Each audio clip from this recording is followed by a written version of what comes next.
Oke, semangat. Selamat pagi, siang, sore, ataupun malam buat teman-teman semuanya. Kami dari kelompok 5 ingin mempresentasikan tentang teori belajar humanistik.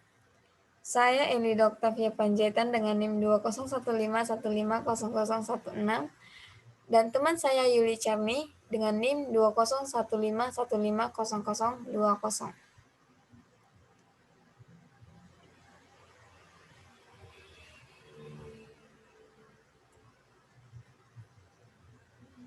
Yang pertama ada pengertian belajar menurut teori humanistik.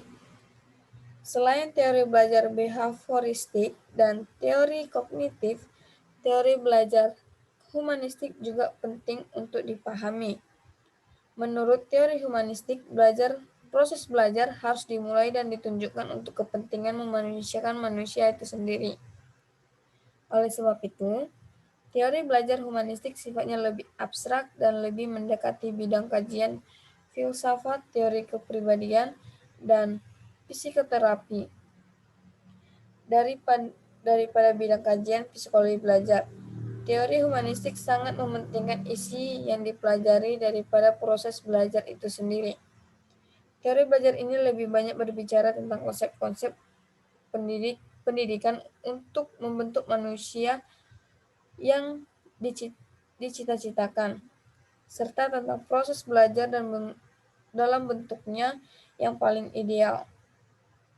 Dalam pelaksanaannya, teori humanistik ini antara lain tampak juga dalam pendekatan belajar yang ditentukan oleh Ausubel.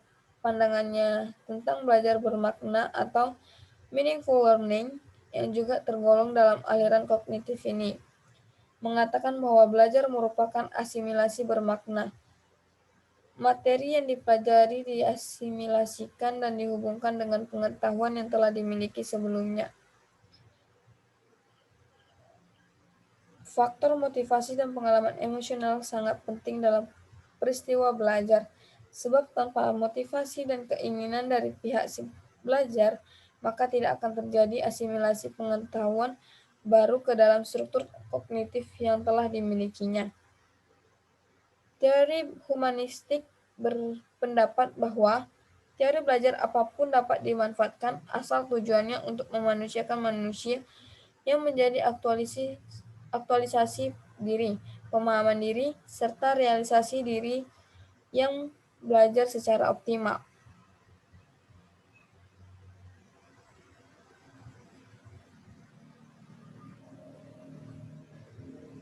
Pemahaman terhadap belajar yang diidealkan menjadi teori humanistik dapat memanfaatkan teori belajar apapun asal tujuannya untuk memanusiakan. Hal ini menjadi teori humanistik bersifat sangat eklektik, tidak dapat disangkal lagi bahwa setiap pendirian dan pendekatan belajar tertentu akan ada kebaikan dan ada pula kelemahannya. Teori humanistik akan memanfaatkan teori apapun asal tujuan tercapai, yaitu memanusiakan manusia. Banyak tokoh penganut aliran humanistik, diantaranya adalah Kolb yang terkenal dengan belajar 4 tahap, Honey dan Mumford dengan pembagian tentang macam-macam siswa, Habermas dengan 3 macam tipe belajar, serta Bloom dan Caldwell yang terkenal dengan taksonomi Bloom. Adapun pandangan Kolb mengenai belajar teorinya yang terkenal dengan belajar 4 tahapannya. Kolb pada tahun 1939 sampai sekarang, seorang ahli penganut aliran humanistik membagi tahapan-tahapan belajar menjadi 4, yaitu 1. Tahapan pengalaman konkret. Pada tahap awal adalah dalam peristiwa belajar ini adalah seseorang mampu atau dapat mengalami suatu peristiwa atau suatu kejadian sebagaimana adanya. Ia dapat melihat dan merasakannya dan menceritakan peristiwa tersebut sesuai dengan apa yang dialaminya. Namun, dia belum memiliki kesadaran tentang hakikat dari peristiwa tersebut. Ia hanya dapat merasakan kejadian tersebut apa adanya dan belum dapat memahami serta menjelaskan bagaimana peristiwa itu terjadi. Ia juga belum dapat memahami mengapa peristiwa tersebut harus terjadi seperti itu. Kemampuan inilah yang terjadi dan dimiliki seseorang pada tahapan paling awal dalam proses belajar. Yang kedua ada tahapan pengamatan aktif dan reflektif. Nah, pada tahap kedua ini, peristiwa belajar adalah bahwa seorang makin lama akan semakin mampu melakukan observasi secara aktif terhadap peristiwa yang dialaminya. Ia melakukan refleksi terhadap peristiwa yang dialaminya dengan mengembangkan pertanyaan-pertanyaan bagaimana hal itu bisa terjadi dan mengapa hal itu mesti terjadi. Kemampuan inilah yang terjadi dan dimiliki seorang pada tahap kedua dalam proses belajar. Yang ketiga adalah tahap konseptualisasi.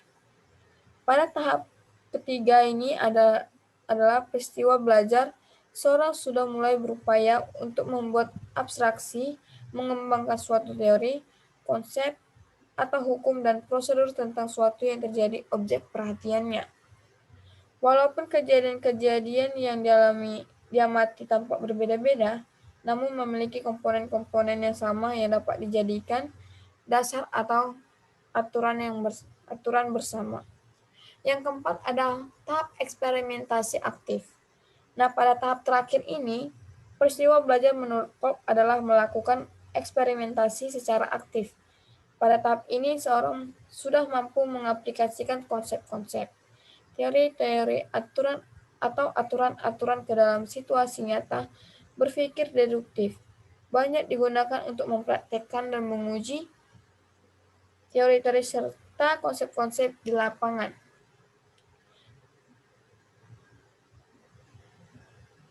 Tetapi ia mampu menggunakan teori atau rumus-rumus tersebut untuk memecahkan masalah yang dihadapinya, yaitu belum pernah ia jumpai sebelumnya.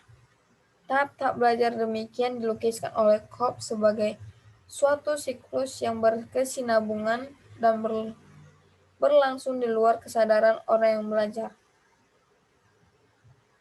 Namun, di dalam kenyataannya, proses peralihan dari suatu tahap ke tahap belajar di atasnya sering kali terjadi begitu saja sulit untuk ditentukan kapan terjadinya.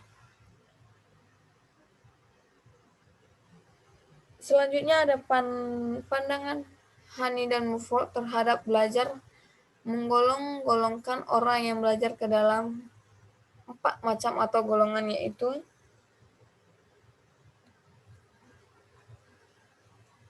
tokoh teori humanistik lainnya adalah Peter Hani pada tahun 1937 sampai sekarang dan Alan Murford pada tahun 1933 sampai sekarang. Pandangannya tentang belajar oleh pandangan Cobb mengenai tahap-tahap belajar di atasnya. Hani dan Murford menggolong-golongkan orang yang belajar ke dalam 4 macam atau golongan, yaitu sekelompok aktivis, golongan reflektor, kelompok teoritis, dan golongan pragmatis. Masing-masing kelompok memiliki karakteristik berbeda dengan kelompok lainnya, yaitu 1. Kelompok aktivis. Pada kelompok aktivis adalah mereka yang senang melibatkan diri dan berpartisipasi aktif dalam berbagai kegiatan dengan tujuan untuk memperoleh pengalaman-pengalaman baru. Orang tipe ini mudah diajak berdialog, memiliki pemikiran terbuka, menghargai terhadap orang lain, dan mudah percaya pada orang lain. Namun, dalam melakukan sesuatu tindakan seringkali kurang pertimbangan secara matang dan lebih banyak didorong oleh kesenangannya untuk melibatkan diri. Seperti pemikiran baru, pengalaman baru, dan sebagainya, sehingga metode yang cocok dalam problem solving, brainstorming, namun mereka akan cepat bosan dengan kegiatan-kegiatan implementasinya memakan waktu lama. Yang kedua ada kelompok reflektor. Mereka yang termasuk dalam kelompok reflektor mempunyai kecenderungan yang berlawanan dengan mereka yang termasuk kelompok aktivis dalam melakukan suatu tindakan. Orang-orang tipe reflektor sangat berhati-hati dan penuh pertimbangan. Pertimbangan-pertimbangan baik, buruk, dan untung rugi selalu diperhitungkan dengan cermat dan memutuskan sesuatu. Orang demikian tidak mudah dipengaruhi sehingga mereka cenderung bersifat konservatif. Yang ketiga ada kelompok teoris. Pada kelompok ini, mereka memiliki cenderungan yang sangat kritis, suka menganalisis, selalu berpikir rasional, dan menggunakan penalarannya. Mereka yang tidak menyukai pendapat atau penilaian sifatnya subjektif dalam melakukan atau memutuskan sesuatu, kelompok teoris penuh dengan pertimbangan, sangat skeptis, dan tidak menyukai hal-hal yang bersifat spekulatif. Mereka tampak lebih tegas dan mempunyai pendirian yang kuat sehingga tidak mudah terpengaruh oleh pandangan orang lain. Yang terakhir ada kelompok pragmatis. Pada kelompok tipe ini, mereka memiliki sifat-sifat yang praktis, tidak suka berpanjang lebar dengan teori-teori, konsep-konsep, dan sebagainya. Bagi mereka, yang penting adalah aspek-aspek praktis, di mana sesuatu yang nyata dan dapat dilaksanakan secara hanya bermanfaat jika dapat dipraktekkan.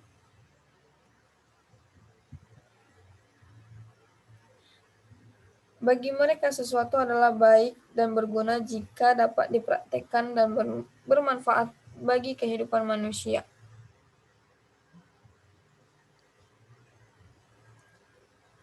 Selanjutnya ada pandangan Habermas terhadap teori belajar. Pendapatnya sering disebut 3 macam tipe belajar, yaitu pada tokoh humanis lain adalah Habermas. Pada tahun 1929 sampai sekarang, menurutnya belajar baru akan terjadi jika ada interaksi antara individu dengan lingkungannya.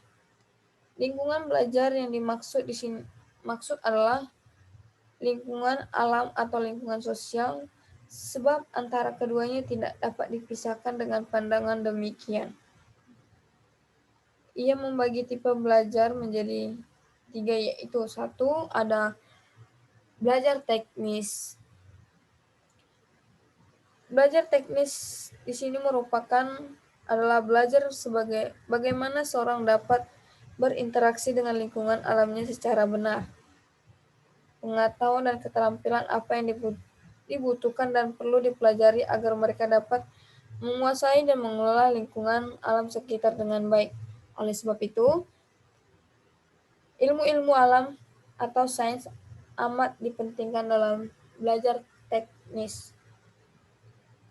Yang kedua ada belajar praktis. Nah, pada belajar praktis ini adalah belajar bagaimana seseorang dapat berinteraksi dengan lingkungan sosialnya, yaitu dengan cara orang-orang di sekelilingnya dengan baik. Kegiatan belajar ini lebih mengutamakan terjadinya interaksi yang harmonis antar sesama manusia. Oleh sebab itu, interaksi yang benar antara individu dengan lingkungan alamnya hanya akan tampak dari kaitan dan relevansinya dengan kepentingan manusia. Yang ketiga ada belajar emansipatoris. Belajar ini menekankan upaya agar seorang mencapai suatu pemahaman dan kesadaran yang tinggi akan terjadi perubahan dan transformasi budaya dalam lingkungan sosialnya.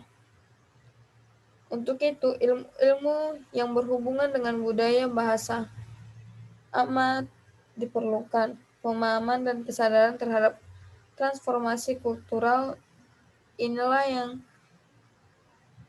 oleh Habermas dianggap sebagai tahap belajar yang tinggi, sebab transformasi kultural adalah tujuan pendidikan yang paling tinggi.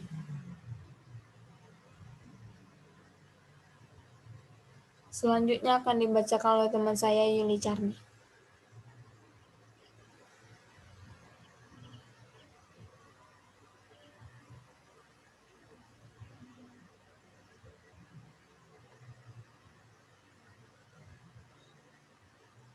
Di sini ada tujuan belajar yang dikemukakannya dan dirangkum ke dalam 3 kawasan yang dikenal dengan sebutan taksonomi Bloom sebagai berikut. Yang pertama, di sini ada domain kognitif, di mana ini ada terdiri atas 6 tingkatan, yaitu yang pertama itu pengetahuan, yang artinya mengingat, menghafal. Yang kedua, pemahaman, artinya menginterpretasikan. Yang ketiga, aplikasi, artinya menggunakan konsep untuk memecahkan masalah. Yang keempat, analisis, artinya menjabarkan suatu konsep. Kelima, sintesis, itu menggabungkan bagian-bagian konsep menjadi suatu konsep utuh. Dan yang terakhir, yang keenam, itu evaluasi. Ini membandingkan nilai-nilai ideal metode. Lanjut.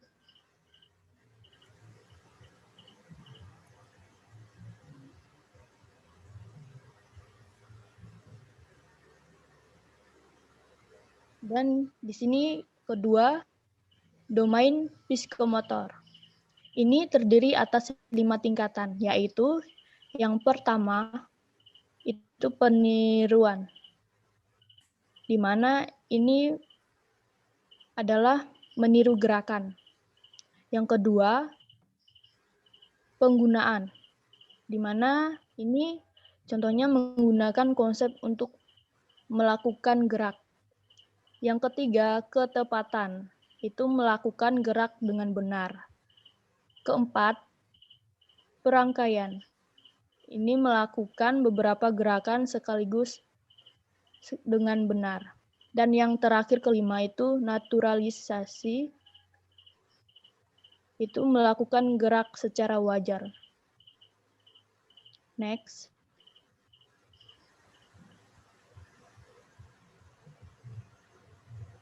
Dan yang ketiga itu domain afektif. Ini terdiri atas 5 tingkatan, yaitu yang pertama pengenalan, di mana kita ingin menerima, sadar akan adanya sesuatu. Yang kedua merespon, ini aktif berpartisipasi. Yang ketiga penghargaan, ini menerima nilai-nilai setia kepada nilai-nilai tertentu. Dan keempat, pengorganisan, itu menghubungkan nilai-nilai yang dipercayai. Dan yang kelima, pengalaman, itu menjadikan nilai-nilai sebagai bagian-bagian dari pola hidupnya. Next.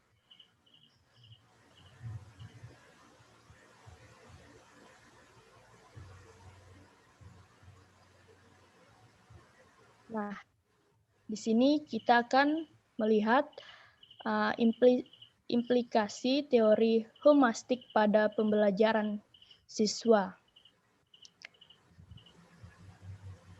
Teori humastik sering dikritik karena sukar diterapkan dalam konteks yang lebih praktis. Teori ini dianggap lebih dekat dengan bidang filsafat, teori kepribadian dan psikoterapi daripada bidang pendidikan, sehingga sukar menerjemahkannya ke dalam langkah-langkah yang lebih konkret dan praktis. Namun, karena sifatnya yang ideal, yaitu memanusiakan manusia, maka teori humastik mampu memberikan arahan terhadap semua komponen pembelajaran untuk mendukung tercapainya tujuan tersebut. Semua komponen pendidikan termasuk tujuan pendidikan diarahkan pada terbentuknya manusia yang ideal. Manusia yang dicita-citakan yaitu manusia yang mampu mencapai aktualisasi diri. Untuk itu, sangat perlu diperhatikan bagaimana perkembangan siswa dalam mengaktualisasikan dirinya, pemahaman terhadap dirinya, serta realisasi diri. Nah, teori humastik akan sangat membantu para pendidik dalam memahami arahan belajar pada dimensi yang lebih luas. Sehingga supaya pembelajaran apapun ada pada konteks maupun akan selalu diarahkan dan dilakukan untuk mencapai tujuannya. Meskipun teori humastik ini masih sukar diterjemahkan ke dalam langkah-langkah pembelajaran dan praktis dalam operasional, namun sumbangan teori ini amat besar. Nah, ide-ide, konsep-konsep, taksonomi, tujuan yang telah dirumuskan dapat membentuk para pendidik dan guru untuk memahami hakikat kejiwaan manusia. Nah, di mana implikasi teori humastik ini lebih menunjukkan pada ruh atau spirit. Selama proses pembelajaran yang mewarnai metode-metode yang diterapkan dalam teori ini, di mana di sini ada metodenya ada 3, itu pertama peran guru menjadi fasilitator dan memberikan motivasi kesadaran mengenai makna belajar dalam kehidupan siswa. Yang kedua, guru memfasilitasi pengalaman belajar kepada siswa dan mendampingi siswa untuk memperoleh tujuan pembelajaran. Dan yang ketiga, siswa berperan sebagai pelaku utama atau student seeker yang memakai proses pengalaman belajarnya sendiri. Nah, di sini diharapkan siswa yang pertama memahami potensi diri. Yang kedua, mengembangkan potensi dirinya secara positif dan meminimalkan potensi diri yang bersifat negatif. Nah, karena seseorang akan dapat belajar dengan baik jika mempunyai pengertian tentang dirinya sendiri dan dapat membuat pilihan-pilihan secara bebas ke arah mana ia akan berkembang. Nah, di sini kita difokuskan setiap siswa itu yang pertama harus belajar sebagai proses membantu. Yang kedua, individu agar dirinya mampu membantu dirinya sendiri. Yang ketiga, setiap individu memiliki kemampuan yang terbaik dalam dirinya dan akan berkembang secara optimal jika diberikan kesempatan. Next. Baiklah, mungkin itu saja hasil presentasi kami.